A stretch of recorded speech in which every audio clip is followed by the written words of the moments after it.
یہاں مسجد فتح کے آثار ہی کہیں گے، باقاعدہ نماز سے نہیں ہوتی.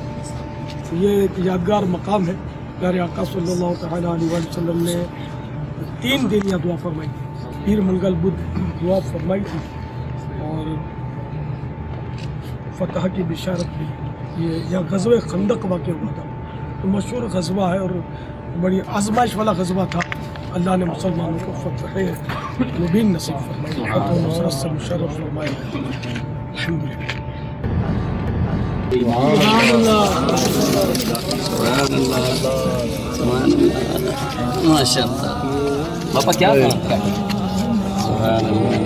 مدینہ ہوتی میں خاک ساری، میں خاک مدینہ کو اپنے ایمان پر گواہ کروں گا. سبحان اللہ.